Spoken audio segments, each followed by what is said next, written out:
2006 Nissan Primera, and as you can hear, you hear that noise?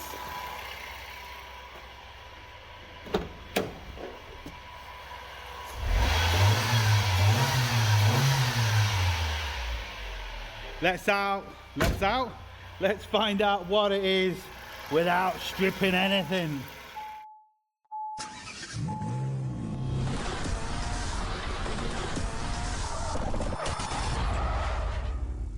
Hello and welcome to another Bodgit and Leggit video. We have a 2006 Nissan Primera here, and the camera never picks up noises properly, unfortunately, but there's a horrible kind of whirring noise. And on even really expensive microphones, the engines always sounds like they're ticking worse than what they are. So the camera's not going to show, or the microphone's not going to pick up the fault, but believe me, there's a really bad kind of rough bearing noise. It almost sounds like a wheel bearing if you was to spin the wheel. That's what it sounds like in real life. I don't know what it's going to sound like on camera yet. But the easiest thing to do is always take off the fan belt and, you know, spin pulleys by hand and blah blah blah blah blah. But this one, for a start, doesn't have an automatic fan belt. What it does on the bottom has two fan belts.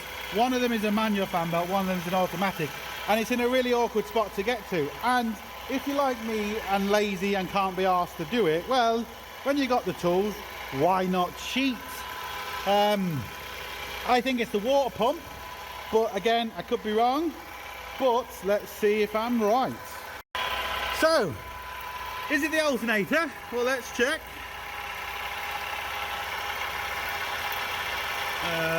There we go.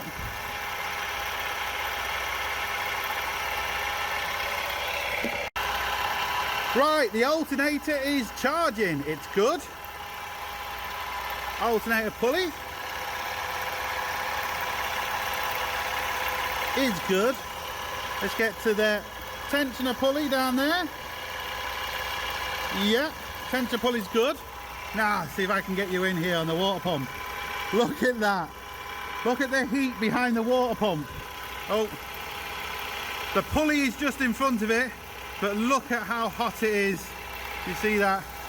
There's the water pump, there's the pulley, and I'm on just, you can see the vein, or the finger vein of the water pump just there that I'm on. And look at that, look at the heat coming off that. So, water pump it is. Didn't have to take anything off. Awesome. Thermal imager saves a lot of time. Right, you do have to be careful with a thermal imager, and make sure you're not, if you're on water pumps and stuff like that, let's get in here, make sure you're not on, like, pointing at the engine or pointing at the water pipes, because obviously they're going to be hot and you might get confused. I was actually pointing at the bearing and the engine wasn't fully up to temperature, so the bearing was hotter than the engine. So, you know, just bear that in mind. Don't just go pointing, oh yeah, just because that's hot.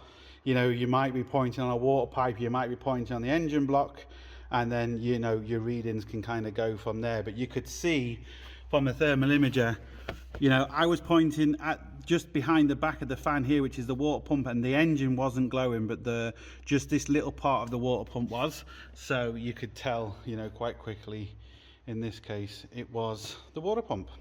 This is going to be a short and sweet video. I don't know if I'm going to get the job for doing this, because like I said, this is not for me, it's for another garage. So if I do, I will show you replacing the water pump and, you know, letting you hear it afterwards, so we can verify that the thermal imager is correct, you know, because you still have to verify it. We just now know that to go kind of straight for that rather than to be looking around any other place. So as always, hope it helps. Please like, share, comment and subscribe. Don't forget, links up here, links down below, but most important, don't forget, get your hands dirty. See you for the next one. Sorted.